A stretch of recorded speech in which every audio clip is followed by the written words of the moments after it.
नमस्कार, मैं हूं सौरभ त्रिपाठी। आप देख रहे हैं India news. Uttar Pradesh Uttarakhand UP में नगर निकाय चुनाव की आखिरी तारीख आखिरकार घोषणा हो ही गई। 2 चरणों में 4 मई और 11 मई को मतदान होंगे, जबकि नतीजे 13 मई को घोषित किए जाएंगे। नगर निकाय चुनाव के बाद सीधे लोकसभा के चुनाव होंगे और जिसके चलते इसे 2024 का सेमीफाइनल माना जा रहा है।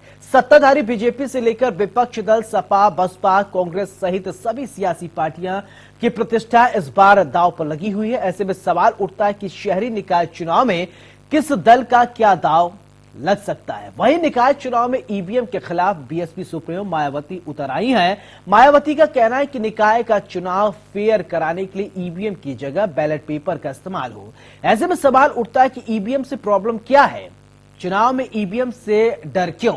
ईवीएम से हारोगे तो बैलेट पेपर से कैसे जीतोगे? आज इन्हीं सवालों के जवाब तलाशेंगे और बड़ी बहस में अपने मेहमानों से चर्चा करेंगे।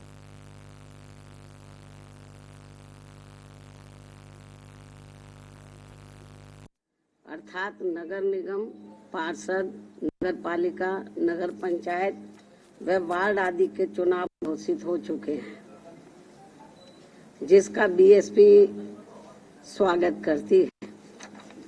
साथ ही ये भी उम्मीद करती है कि यूपी सरकार व नगर निकाय से संबंधित अधिकारी ये चुनाव पूरे तौर से फ्री एंड फेयर कराएं तथा नगर निगम का भी चुनाव ईवीएम से न करा के इसे भी सीधे तौर पर बैलेट पेपर से ही कराएं। ये भी हमारी सरकार से, संबंधित अधिकारी से पुरजोर अपील है। तो यूपी में नगर निकाय चुनाव की आखिरकार घोषणा हो ही गई। 2 चरणों में 4 मई और 11 मई को मतदान होंगे, जबकि नतीजे 13 मई को घोषित किए जाएंगे। नगर निकाय चुनाव के बाद सीधे लोकसभा के चुनाव होने हैं और जिसके चलते इसे 2024 का सेमीफाइनल माना जा रहा है। सत्ताधारी बीजेपी से लेकर विपक्ष अगर की बात करें, सपा, बसपा, कांग्रेस सहित सभी सियासी पार्टियों की प्रतिष्ठा इस बार दांव पर लगी हुई है। ऐसे में सवाल उठता है कि शहरी निकाय चुनाव में किस दल का क्या दांव है। और सवाल यह भी उठता है कि जिस तरीके से बीएसपी सुप्रीमो मायावती ने ईवीएम को लेकर एक सवाल उठाया है, तो इसको लेकर सवाल यह खड़ा होता है, ईवीएम से प्रॉब्लम क्या है, चुनाव में ईवीएम से डर क्यों? अगर ईवीएम से क्या चुनाव कराए जाएंगे, किसी तरीके की अनियमितता बरती जाती है क्या?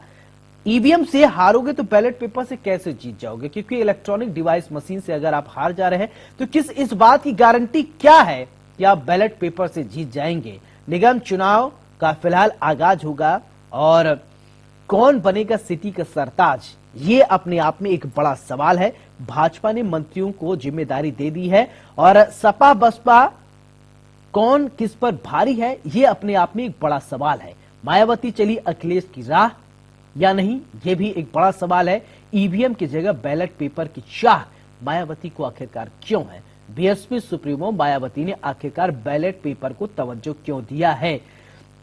क्योंकि अगर देखा जाए अमूमन ज्यादातर अब चुनाव जो है वो ईवीएम से होते हैं, ईवीएम मशीन के जरिए, और इस बार बैलेट पेपर की बात कही जा रही है। इससे पहले भी आपको याद होगा कई सारे ऐसे चुनाव हुए हैं जिसमें हारने के बाद ठीकरा जो है वो ईवीएम मशीन पर फेंक दिया जाता है, और इस बार भी ऐसे ही कुछ होगा क्या, सवाल है ये। और ईवीएम की जगह बैलेट की चाह रखने वाले ये चाह रहे हैं कि इस बार ईवीएम नहीं बैलेट पेपर से चुनाव होना चाहिए। निकाय चुनाव में ईवीएम के खिलाफ अब मायावती भी उतर आई हैं और बैलेट पेपर से चुनाव कराने पर मायावती अड़ी। उन्होंने कहा कि अब आपको बता दें कि ये जो यूपी में 2 चरणों में निकाय चुनाव होने हैं। 4 मई को पहले चरण का चुनाव होगा, 11 मई के दूसरे चरण में वोटिंग होगी और निकाय चुनाव के दूसरे चरण की वोटिंग यानी 13 मई की अगर बात कर लें तो 13 मई के नतीजे आ जाएंगे। यानी सरकार, शहर का सरकार कौन, इसका फैसला 13 मई को हो जाएगा। निकाय चुनाव को लेकर काफी देरी हुई और जिसको लेकर अब तारीखों का ऐलान कल कर दिया गया। तमाम तरीके के सवाल उठ रहे थे कि आखिरकार कब चुनाव को लेकर बातें होंगी, कब तारीखों का ऐलान होगा। बहरहाल ऐसा हो गया, लेकिन अब जो है अब चुनाव की बारी, अब ईवीएम को लेकर सवाल उठ रहा है कि बैलेट पेपर से चुनाव अगर कराया जाए तो ज्यादा पारदर्शिता होगा। तो ऐसे में सवाल यही, क्या बैलेट पेपर से जब हम चुनाव कराएंगे या चुनाव आयोग चुनाव कराएगा तो क्या पारदर्शिता ज्यादा होगी? बहरहाल सभी सियासी पार्टियां अपने अपना जोर आजमाइश कर रही हैं। ऐसे में 2024 की अगर बात करें तो सभी पार्टियों के लिए 2024 से पहले ये एक लिटमस टेस्ट की तरह है। दरअसल इससे जनता का मिजाज क्या है, जनता का मूड क्या है, सभी सियासी पार्टियां भाप लेंगी।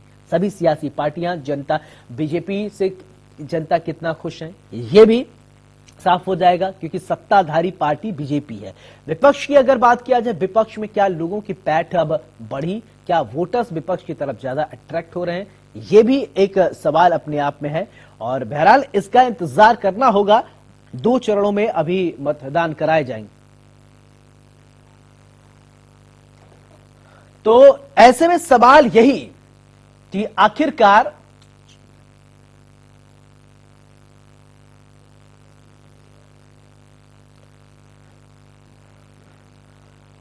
तो शहर की सरकार किसका बजेगा डंका, बड़ी बहस में आज इसी मुद्दे पर चर्चा करेंगे। हमारे साथ मेहमान जुड़ गए, सबसे पहले परिचय करवाते हैं, फिर चर्चा की शुरुआत।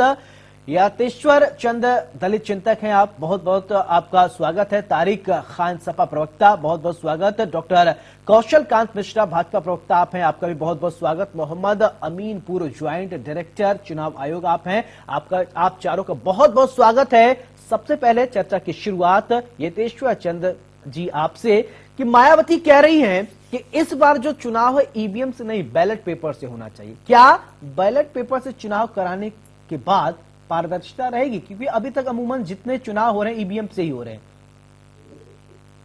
ऐसा नहीं है, पारदर्शी चुनाव ईवीएम का भी है, लेकिन जब चुनाव लोग हार जाते हैं तो तमाम तरीके के प्रयोग करते हैं। जैसे इससे पहले बैलेट पेपर की मांग की जा रही है, इसके पहले इन्हीं लोगों ने ईवीएम की मांग की थी। और बहन मायावती की ये मांग आज की नहीं है, सबसे पहले ईवीएम के खिलाफ उन्होंने ही आवाज उठाई थी। तो चुनाव हारने के बाद क्या होता है, वो कहा जाता है नाच ना आवे आंगन टेढ़ा। तो हर पार्टी चुनाव जीतना चाहती है, वो चाहती है ज्यादा से ज्यादा जगह उसकी सत्ता रहे, ज्यादा से ज्यादा उसकी गवर्नमेंट बने, लेकिन हो नहीं पाता। तो पहले ईवीएम के लिए बहन जी ने कहा, फिर समाजवादी पार्टी ने कहा, कांग्रेस, आज पूरा विपक्ष ये बताता है कि ईवीएम से चुनाव होना चाहिए। और ईवीएम से हो रहा है, फिर भी भाजपा कई जगह हार रही है। अभी नगर निगम के चुनाव होगा तो सारी जगह तो भाजपा जीत नहीं जाएगी। तो जहां ये लोग जीत जाएंगे वहां कोई ऑब्जेक्शन क्रिएट नहीं करते, जहां हार जाते हैं वहां ये लोग, ये दो अर्थी बातें विपक्ष की ठीक नहीं है। और चुनाव का सम्मान करना चाहिए, जो व्यवस्था उसको चुनाव लड़ना चाहिए।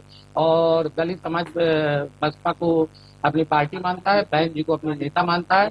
बहन जी को पूरे जोर तोड़ से तैयारी करके चुनाव मैदान में उतरना चाहिए, ना कि ये बताना चाहिए ईवीएम के बजाय बैलेट पेपर से चुनाव। जी तारिक खान साहब, आपसे समझना चाहूंगा कि ईवीएम से क्या प्रॉब्लम हो रही है। अखिलेश यादव भी सवाल उठाते रहे हैं कि ईवीएम, चुनाव हारने के बाद ये होता है ईवीएम खराब, ईवीएम में मामला सेटिंग हो गया। क्या ईवीएम से प्रॉब्लम है क्या?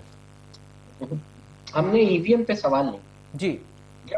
विधानसभा चुनाव में कई ईवीएम इधर उधर मूवमेंट हो रहा था EVM without information to the candidate और द कंसर्न पर्सन, हमने उस पर सवाल नहीं। जी, जानकारी के लिए बता दूं कि आने वाले निकाय चुनाव में सिर्फ मेयर सीट जो होंगी वो ईवीएम पे होंगी, बाकी सब कुछ बैलेट पेपर पे हो रहा है। तो ये एक तरीके से मिक्स चुनाव है, ये भी मिक्स चुनाव है। आधा चुनाव बैलेट से होने जा रहा है और आधा चुनाव ईवीएम से होने जा रहा है। नगरपालिका, नगर पंचायत बैलेट पेपर से हो, क्योंकि क्षेत्र नगर निगम का मुझे याद है कि जब दिनेश शर्मा साहब आज से 3 टेन्योर 15 साल पहले जीते थे तो गिनती 2 दिन तक चली थी।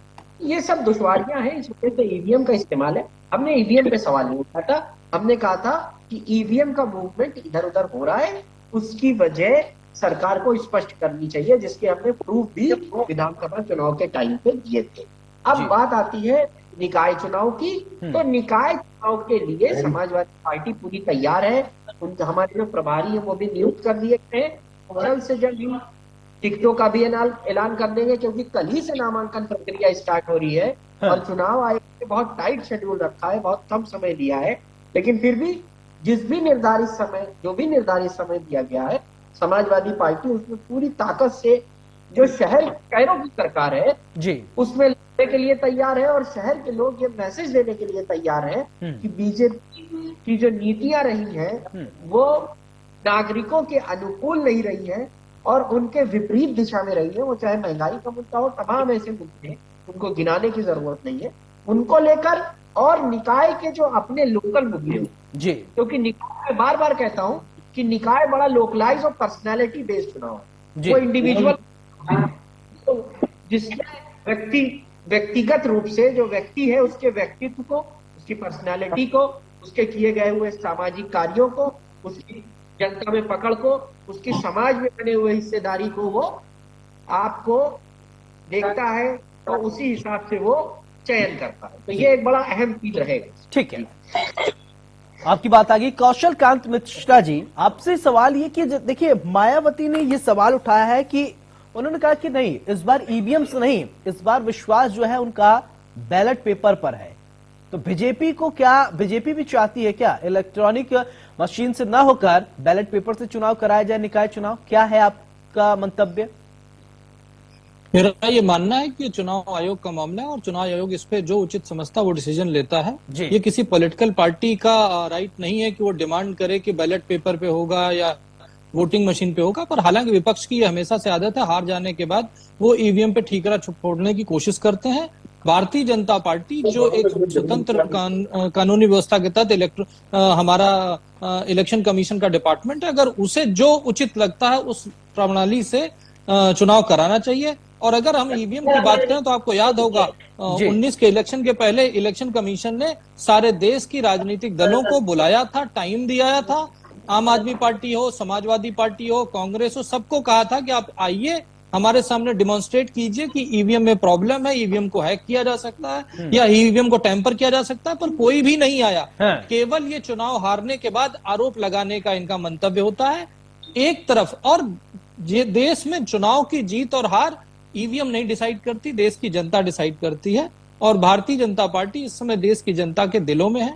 क्यों दिलों में है? क्योंकि हम विकास की राजनीति करते हैं। हम सबका साथ, सबका विकास, सबका प्रयास और सबके विश्वास के साथ एक भारत श्रेष्ठ भारत बना करके भारतवर्ष को विश्व गुरु बनाने की ओर चल रहे हैं। हमारी पॉलिसी 5 साल सरकार चलाने की नहीं होती, जैसे आपने विपक्ष में देखा होगा कि उनकी एक ही पॉलिसी है, किसी तरह से मोदी को हटाओ, जबकि हमारी पॉलिसी है कि भ्रष्टाचारियों को हटाओ और देश का विकास करो। हम अगले 25 साल का विजन देख करके सरकार बनाने की कोशिश कर रहे हैं, चुनाव में जा रहे हैं। और देश की जनता, प्रदेश की जनता बहुत समझदार है, उसे मालूम है कि डबल इंजन की सरकार चल रही है। और जो निकाय चुनाव है वो तीसरा इंजन होता है। मोहम्मद अमीन साहब, पूर्व ज्वाइंट डायरेक्टर चुनाव आयोग हमारे साथ हैं, उनसे भी जानेंगे। देखिए विपक्ष हमेशा सवाल उठाता रहता है ईवीएम को लेकर। सर, आपसे ये समझना चाहेंगे, ईवीएम को लेकर बड़ा सवाल उठा है, आपने भी देखा कि किस तरीके से विपक्ष ये सवाल उठाता है। क्या ईवीएम की जो कमियों को लेकर उजागर विपक्ष करने की कोशिश कर रहा है? आप थोड़ा दर्शकों को समझाइए, बैलेट पेपर और ईवीएम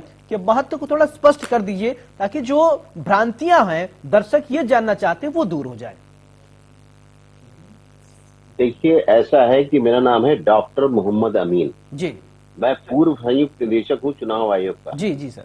शायद जितने लोग बैठे हैं इन्होंने खुद मशीन नहीं चलाई होगी, न देखी होगी, न डिमॉन्स्ट्रेशन किया होगा, और न ही इस चुनाव प्रक्रिया के अंदर आए होंगे, बल्कि दूर दूर से रहते हैं। इवन जब भी चुनाव की गिनती होती है तब भी एक जाली लगी होती है, एक दूरी होती है, और ये लोग सिर्फ वोट डालने का तो अधिकार रखते हैं, लेकिन उसमें आगे पीछे कुछ नहीं कर सकते, ज्यादा इन लोगों को पता नहीं है।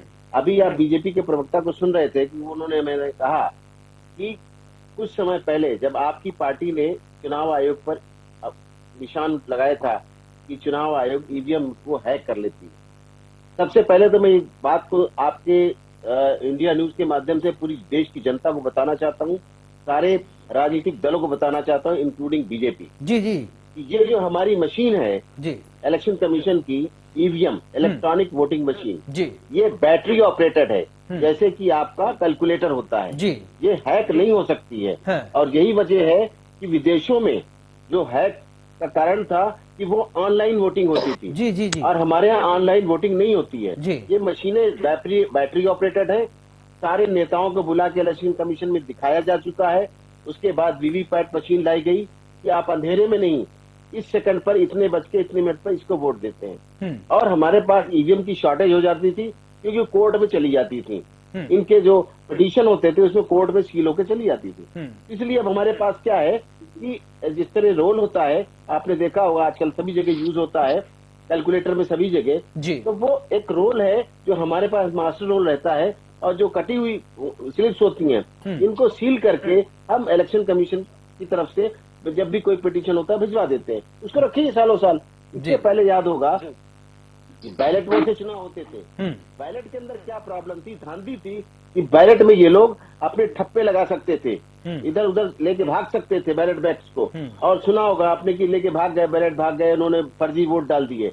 अब ये हमारी जो इलेक्ट्रॉनिक मशीन है, इसका एक नंबर होता है, ये नंबर इसको कैंसिल कर दिया जाए तो ये मशीन बेकार हो गई, एक डब्बा हो गया, ये मशीन नहीं रही। अभी आपको याद होगा कि पुराना जो इलेक्शन हुआ है 2022 का, उसमें बनारस में सापा के बहुत दो शोर जोर से कहा गया, मैं उस वक्त नेशनल 24 पे बोल रहा था, लाइव था, क्या था कि ये उन्होंने बड़े जोर शोर से कहा कि हमने ईवीएम की मशीनें पकड़ ली।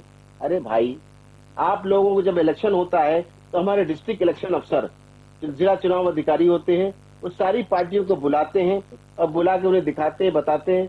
जब पोलिंग ऑफिसर होता है हमारा, जिस दिन चुनाव हो रहा होता है, रैंडमली चेक होती है मशीनें, सारे चुनाव के एजेंट होते हैं हर पार्टी के, उनको बुला कहा जाता है कोई भी मशीन उठा लीजिए और उसमें बटन दबा के देख लीजिए। जब सेटिस्फाई हो जाते हैं, इनसे हस्ताक्षर ले लिए जाते हैं, उसके बाद भी मशीनों को ऑपरेशन किया जाता है।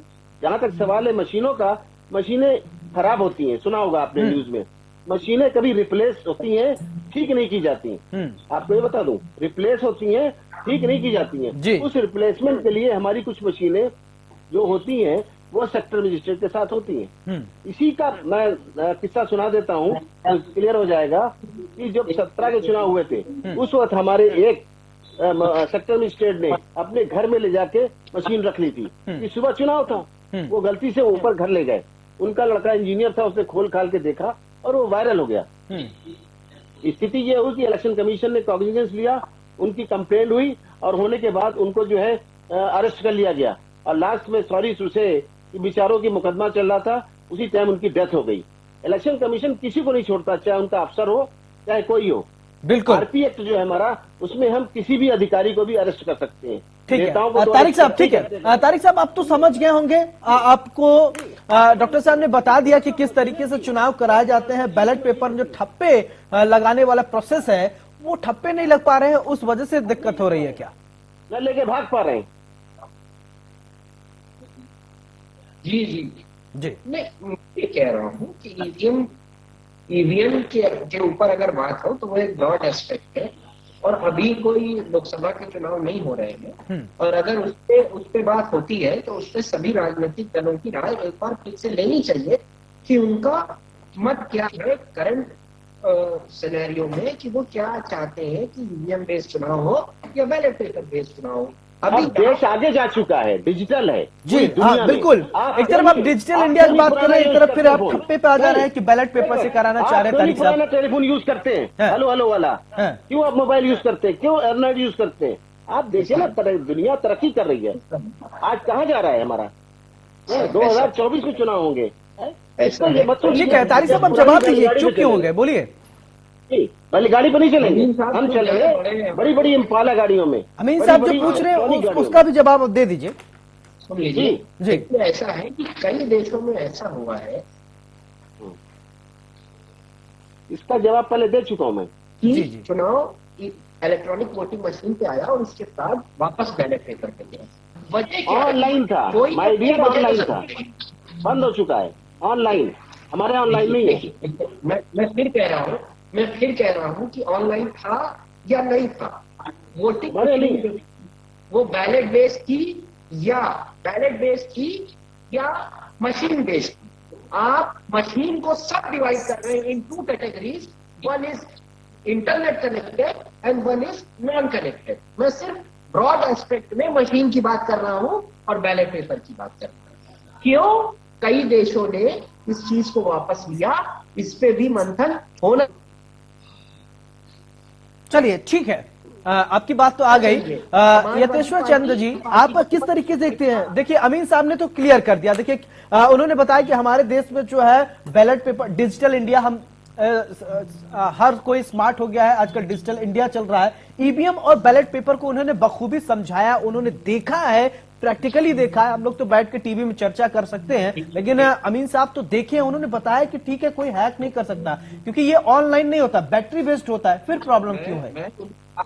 मैं उनकी बात का रिस्पेक्ट।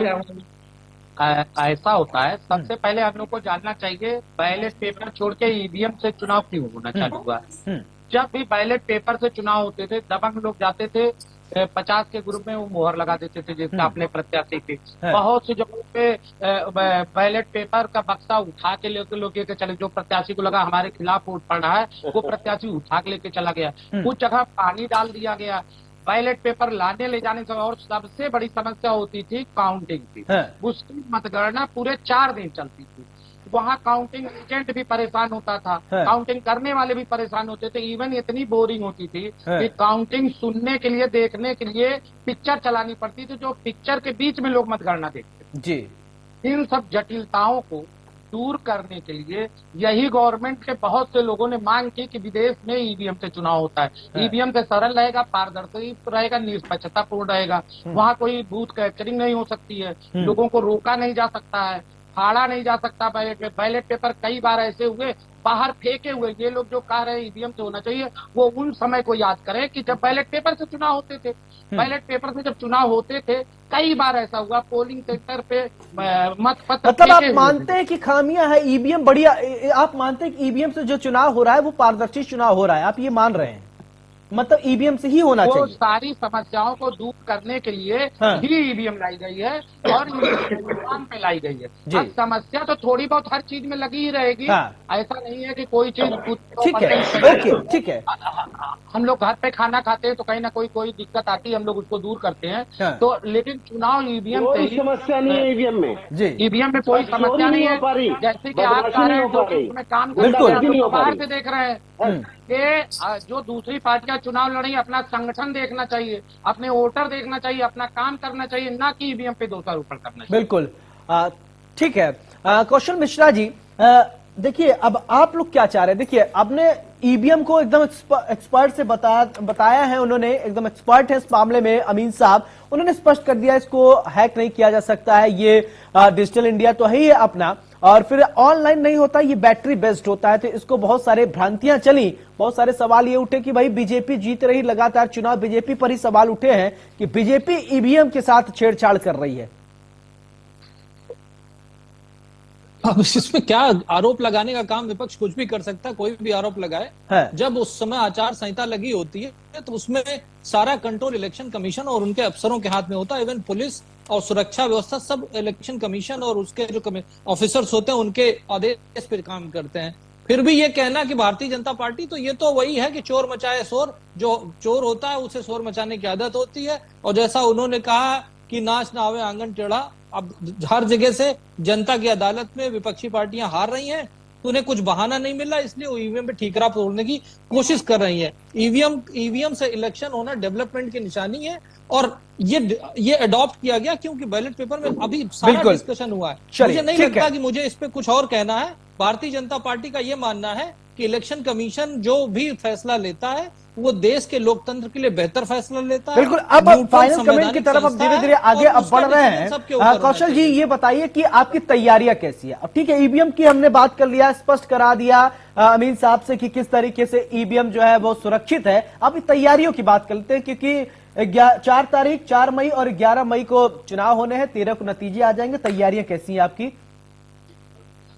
देखिए, इसके लिए तो विपक्षी पार्टियां ही कहती हैं कि भारतीय जनता पार्टी हमेशा इलेक्शन के मूड में रहती है और हमारे लिए संगठन ही सेवा है। हम हमेशा देश की सेवा में तत्पर रहते हुए हर इलेक्शन की तैयारी हो या ना हो, हम उसी देश से काम करते रहते हैं। और अगर हम उत्तर प्रदेश की बात देखें, उत्तर प्रदेश को 2 नंबर की इकोनॉमी बना दिया, ग्रोथ इंजन बताया जाता है। भारत का ग्रोथ इंजन उत्तर प्रदेश है, ये चौथा सबसे बड़ा। ठीक है, आपकी बात आ गई। तैयारियां कैसी समाजवादी पार्टी? ठीक है, आपकी बात आ गई। ठीक है कौशल जी, आपकी बात आ गई। ठीक है जी, तैयारियां कैसी, मुद्दे क्या होंगे इस बार? देखिए, मुद्दे बहुत साफ है। जो इनका आने वाला लोकसभा चुनाव है उसको मद्देनजर रखकर हम निकाय चुनाव में जा रहे हैं। एक तरीके का इसको सेमीफाइनल माना जाएगा, जो केंद्र सरकार की और स्टेट गवर्नमेंट। ठीक है, सेमीफाइनल माना जाएगा। यतेश्वर जी, आपसे 30 सेकेंड आपके पास है, बताइए क्या आप एक्सपेक्टेशन है इस बार? जहां तक संभावनाओं की बात है, क्योंकि जब सपा बसपा दोनों की प्रचंड बहुमत रही है तो भी भाजपा निकाय चुनाव में भारी पड़ी है, क्योंकि शहरी क्षेत्र बहुत ज्यादा होता है और शहरी क्षेत्र में भाजपा का वर्चस्व बहुत लंबे समय से है। तो हमें लगता है कि भाजपा ही भारी पड़ेगी, भाजपा आगे और लड़ाई ठीक है। की लड़ेंगे लोग अपने। ठीक है, ओके ओके, आपकी बात है। अमीन साहब, फाइनल कमेंट आपसे, इस चुनाव को लेकर आप क्या कहेंगे? ईवीएम पे जो सवाल उठते रहे हैं, आपने स्पष्ट किया, कुछ और आप इसमें ऐड करना चाहते हैं तो 30 सेकंड है सिर्फ आपके पास। मैं आपको ये बता दूं आपके माध्यम से कि ऐसा है कि ये स्टेट के ऑफिसर चुनाव कराएंगे, स्टेट इलेक्शन कमीशन कराएगा जी। इसमें चुनाव आयोग का कोई लेना देना नहीं होगा, स्टेट का चुनाव है। नंबर 1, जहां तक पूरी बात है ईवीएम वगैरह, चलिए ठीक है, ठीक है, कराई जाती है। यतेश्वर चंद्र, दलित चिंतक आप हैं, आपका बहुत बहुत शुक्रिया। तारिक खान, बहुत बहुत शुक्रिया आपका। डॉक्टर कौशल कांत मिश्रा, बहुत बहुत शुक्रिया। डॉक्टर मोहम्मद अमीन, आपका भी बहुत बहुत शुक्रिया। बड़ी बहस में हमने आज जाना, मायावती ने सवाल उठाया है कि ईवीएम से नहीं साहब, इस बार बैलेट पेपर से चुनाव होने चाहिए।